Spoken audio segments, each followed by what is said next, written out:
Hi friends, welcome to our channel. ఈరోజు notification చాలా మంచి నోటిఫికేషన్. వీడియోని పూర్తిగా ఎండ్ వరకు చూడండి, ఎక్కడ స్కిప్ చేయకుండా. ఈ వీడియోకి మినిమం 50 లైక్స్ అయితే కోరుకోవడం జరుగుతుంది కాబట్టి ప్రతి ఒక్కరు కూడా లైక్ చేయడం మాత్రం మర్చిపోద్దు. లైక్ చేయడం వల్ల నాకు ఎంతో బూస్ట్ అండ్ ఎంకరేజ్మెంట్ ఇచ్చినట్టుగా ఉంటుంది అనమాట. ఈ రోజు వేకెన్సీ వచ్చేసరికి మనకి విప్రో కంపెనీ నుంచి ఈ యొక్క వేకెన్సీ అనేది రావడం జరిగింది అనమాట. సో మీరైతే కంటెంట్ రివ్యూ చేసే జాబ్స్ అనమాట ఇవి మీకు. సో 12వ తరగతి పాస్ అయిన వారు ప్రతి ఒక్కరు కూడా దీనికి అప్లై చేసుకోవచ్చు. 36,000 జీతం ఇస్తున్నారు. అప్లికేషన్ ఫీజు ఎటువంటిది లేదు. ఎలాంటి రాత పరీక్ష లేకుండా వీళ్ళైతే జాబ్ ఇవ్వడం జరుగుతుంది. సో చక్కగా ఇంటి నుంచే పని చేసుకునే అవకాశం అనేది ఈ యొక్క కంపెనీ వారు కల్పించడం జరుగుతుంది కాబట్టి సో మీరు డైరెక్ట్గా అప్లై చేసుకోవచ్చు. ఓకేనా. సో ఇక లేట్ చేయకుండా నోటిఫికేషన్ పూర్తి డీటెయిల్స్ చూడబోయే ముందు నాదొక చిన్న రిక్వెస్ట్. మన ఛానల్కి కొత్తగా నచ్చితే తప్పకుండా సబ్స్క్రైబ్ చేసుకుని దాని పక్కన ఉన్న బెల్ ఐకాన్ అయితే క్లిక్ చేయండి. అప్పుడే నేను పెట్టిన ప్రతి వీడియో కూడా మీ వరకు నోటిఫికేషన్ రూపంలో వస్తుందన్నమాట. ఇక లేట్ చేయకుండా నోటిఫికేషన్ పూర్తి డీటెయిల్స్ ఇప్పుడు మనం తెలుసుకున్నాం. సో గాయ్స్ ఇక్కడ చూడండి, విప్రో కెరీర్లు అనేసి ఇవ్వడం జరిగింది. సో ఇక్కడైతే అసోసియేట్ కంటెంట్ నియంత్రణ అనేసి కూడా క్లియర్గా చెప్పడం జరిగింది. అంటే కంటెంట్ రివ్యూ చేసే జాబ్స్ అనమాట. లొకేషన్ వచ్చేసరికి హైదరాబాద్ భారతదేశంలో ఉందన్నమాట. సో కేటగిరీస్ వచ్చేసరికి డిఓపి అనేసి ఇవ్వడం జరిగింది. రిక్వైర్డ్ ఐడి వచ్చేసరికి అంటే రెఫరెన్స్ ఐడి అనమాట 30702000 అనేసి కూడా మనకి క్లియర్గా మెన్షన్ చేయడం జరిగింది. సో ప్రతి ఒక్కరు కూడా ఎలా అప్లై చేయాలో వీడియో ఎండింగ్లో తెలపడం జరుగుతుంది. సో ప్రతి ఒక్కరికి కూడా సో ఎండ్ వరకు చూడండి, ఎక్కడ స్కిప్ చేయకుండా. ఇక్కడైతే ఉద్యోగ వివరణ అనమాట. పాత్ర ప్రయోజనం వచ్చేసరికి ప్రక్రియకు సమర్థవంతమైన సాంకేతిక మద్దతును అందించడం మరియు ప్రాసెస్ ఎస్ఎల్ఏలను కలుసుకోవడానికి క్లయింట్ సమస్యలను నేరుగా లేదా సకాలంలో పెంచడం ద్వారా చురుకుగా పరిష్కరించడం పాత్ర యొక్క ఉద్దేశం అనేసి చెప్పడం జరుగుతుంది. సో అలాగే ఫస్ట్ పాయింట్ వచ్చేసరికి అవసరమైన నాణ్యత ప్రమాణాలను ప్రకారం లావాదేవీలను నిర్వహించడం ద్వారా మద్దతు ప్రక్రియ అనేది ఉంటుందన్నమాట.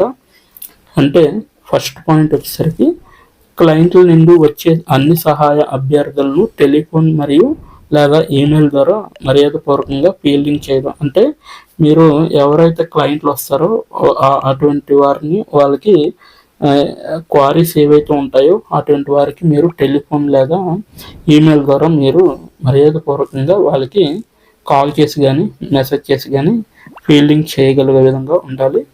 అలాగే పేరు, విభాగం, సంప్రదింపు సమాచారం మరియు సమస్య లేదా సమస్య స్వభావంతో సహా అన్ని సంబంధిత తుది వినియోగదారు గుర్తింపు సమాచారాన్ని డాక్యుమెంట్ చేసే విధంగా ఉండాలి. అంటే అతని యొక్క పేరు, అతని యొక్క విభాగం, అతని యొక్క సంప్రదింపు సమాచారం, అతని యొక్క సమస్య లేదా సమస్య స్వభావంతో సహా అంటే ఎటువంటి ప్రాబ్లంతో ఫేస్ చేస్తున్నారో అటువంటి వీటికి మీరు ఒక తుది వినియోగదారులుగా గుర్తింపు సమాచారాన్ని డాక్యుమెంట్ చేయగలిగే విధంగా చూసుకోవాలన్నమాట. నెక్స్ట్ వన్ చూసుకుంటే ప్రక్రియ యొక్క ఉత్పాదకతను నిర్ధారించడానికి రేవ్ సిస్టములతో స్వంత లభ్యతను నవీకరించాలన్నమాట. ఏదైతే ఉత్పాదకత నిర్ధారించడానికి రేవ్ సిస్టములను కూడా మీరు యూస్ చేసే విధంగా కూడా చూసుకోవాలన్నమాట. నెక్స్ట్ వన్ అందుకున్న అన్ని ప్రశ్నలను రికార్డ్ చేయగలిగే విధంగా ఉండాలి, ట్రాక్ చేయగలిగే విధంగా ఉండాలి మరియు డాక్యుమెంట్ చేయగలిగే విధంగా కూడా చూసుకోవాలి. తీసుకున్న సమస్య పరిష్కార చర్యలు మరియు మొత్తం విజయవంతం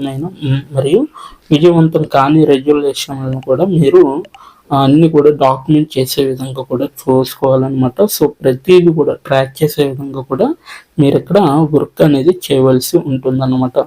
తీసుకున్న సమస్య పరిష్కార చర్యలు మొత్తం విజయవంతమైన మరియు విజయవంతం కాని రెజల్యూషన్లు అనేవి చూపెట్టే విధంగా చూసుకోవాలి. అన్ని క్లయింట్ ప్రశ్నలను పరిష్కరించడానికి ప్రామాణిక ప్రక్రియలు మరియు విధానాలను అనుసరించే విధంగా ఉండాలి. సో ప్రతి ఒక్క క్లయింట్ ప్రశ్నలను కూడా మీరు అంటే పరిష్కారం చేసే విధంగా కూడా చూసుకోవాలి. దానికి ఒక విధానాలను అనేది అనుసరించి మీరు సమస్యలను అయితే పరిష్కరించవచ్చు అన్నమాట ఈ యొక్క జాబ్లో. సో ఒప్పందంలో నిర్వహించిన ఎస్ఎల్ఏ ప్రకారం క్లయింట్ ప్రశ్నలను పరిష్కరించండి. అంటే క్లయింట్ ఏ ప్రశ్నలు అయితే అడుగుతారో వాటిని మీరు ఒప్పందంలో నిర్వచించిన ఏవైతే ఎస్ఎల్ఏలు ఉంటాయో వాటి ద్వారా మీరైతే ప్రతి ప్రశ్నను కూడా పరిష్కరించవచ్చు అనేసి చెప్పడం జరుగుతుంది.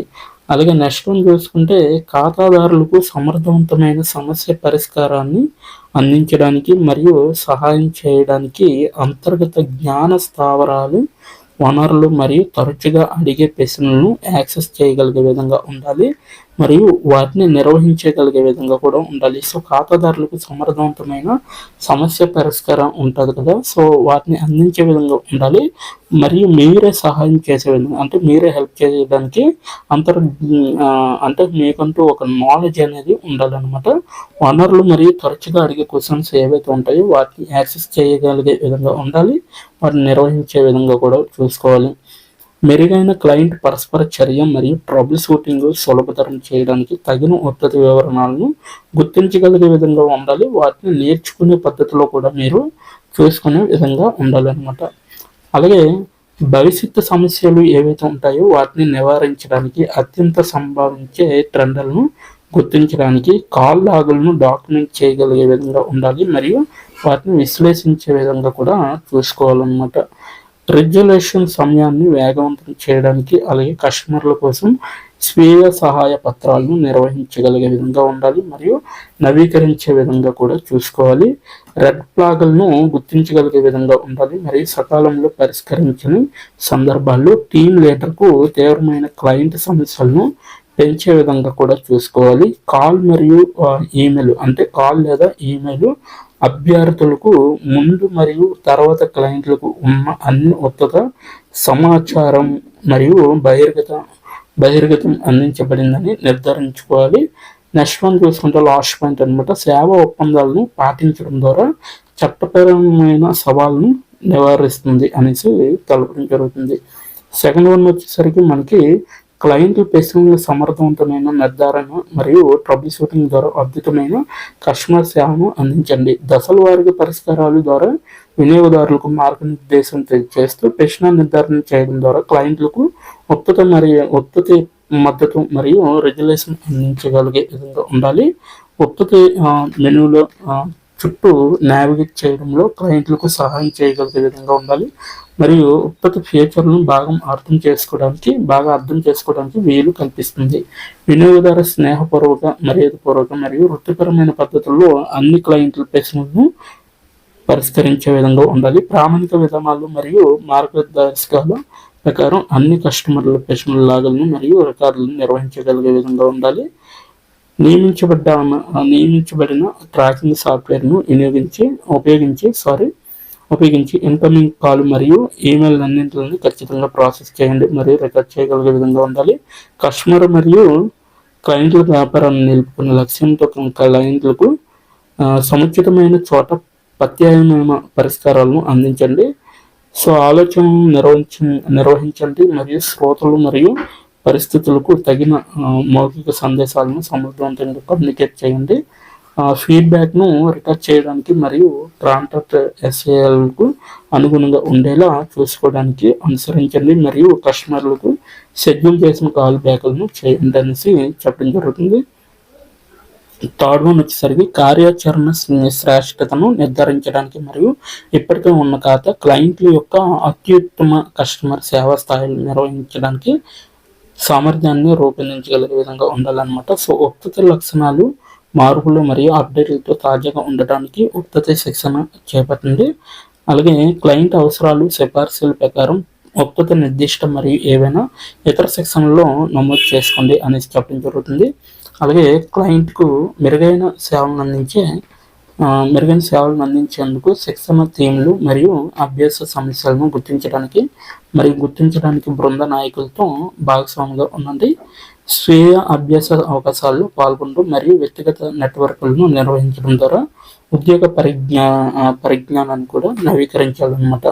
సో ఇదంతా కూడా మీకు విప్రో గురించి మొత్తం కీలక బాధ్యతలు, పాత్ర యొక్క ప్రయోజనం అనేది ఏ విధంగా ఉంటుంది అనేది మొత్తం తెలపడం జరిగింది. ఇప్పుడు ఎలా దరఖాస్తు చేసుకోవాలో అనేది చెప్పడం జరుగుతుంది. దీని యొక్క లింక్ అయితే మీకు కింద నా డిస్క్రిప్షన్ బాక్స్లో అప్లై ఆన్లైన్ లింక్ అనేది ఉంటుంది. అక్కడికి వెళ్ళి మీరు డైరెక్ట్గా అప్లై చేసుకోవచ్చు. సో దానిపైన క్లిక్ చేస్తే ఈ యొక్క పేజీ అనేది వస్తుందండి. సో ఇక్కడైతే రైట్ సైడ్లో ఉన్న దరఖాస్తు చేసుకోండి అనే దానిపైన క్లిక్ చేస్తే మనకి నెక్స్ట్ పేజీ అనేది ఈ విధంగా రావడం జరుగుతుంది. మీరు ఇక్కడ ఈమెయిల్ ఎంటర్ చేసి డైరెక్ట్గా అప్లై చేసుకోవచ్చు. I accept the privacy policy అనేది దాన్ని చేసి అక్కడ ఈమెయిల్ ఎంటర్ చేసి నెక్స్ట్ నొక్కితే మీ యొక్క ఎడ్యుకేషన్ డీటెయిల్స్ అండ్ మీ యొక్క ఎక్స్పీరియన్స్ డీటెయిల్స్, మీ యొక్క నెక్స్ట్ మీ యొక్క పర్సనల్ డీటెయిల్స్ ఇవన్నీ అడగడం జరుగుతుంది. సో అవన్నీ ఎంటర్ చేసి మీరైతే అప్లై చేసుకోవచ్చు. ఇవన్నీ కూడా చదివి ఓకేనా. సో విప్రో లిమిటెడ్ అలాగే డెఫినిట్స్ అలాగే what personal data do we process అనేది ఇవ్వడం జరిగింది. ఇక్కడైతే name, contact information, name, gender, email ID, phone number అలాగే country of residency, work authorization details ఇవన్నీ ఇవ్వాలి. So academic and professional qualifications ఇవ్వాలి, ఎంప్లాయ్మెంట్ హిస్టరీ అండ్ రెఫరెన్స్ అనేది ఇవ్వాలి, డేట్ ఆఫ్ బర్త్ అనేది ఇవ్వాలి, నేషనాలిటీ అనేది మెన్షన్ చేయాలి, ఫోటో అనేది ఇవ్వాలి, background check information such as documents for education as and professional verification అనేది ఇవ్వాలి. 6th వన్లో రెజ్యూమ్ అనేది ఇవ్వాలన్నమాట. ఇవన్నీ కూడా మీకు వీళ్ళు అడగడం జరుగుతుంది అప్లై ఈమెయిల్ ఎంటర్ చేశాక. అలాగే ప్రాసెసింగ్ పర్పస్ వచ్చేసరికి సో మీకు ఇక్కడ ఇవ్వడం జరిగింది. ప్రాసెసింగ్ పర్పస్ వచ్చేసరికి as part of the job application process you will process your professional data for the following purposes for recruitment, selection, processing, hiring, reference check, so validation of information you provide అంటే మంచి validation అనేది ఉండాలి. So మీ యొక్క information ఒక వాల్యుబుల్గా ఉంటే వాళ్ళే డైరెక్ట్గా call చేయడం జరుగుతుంది.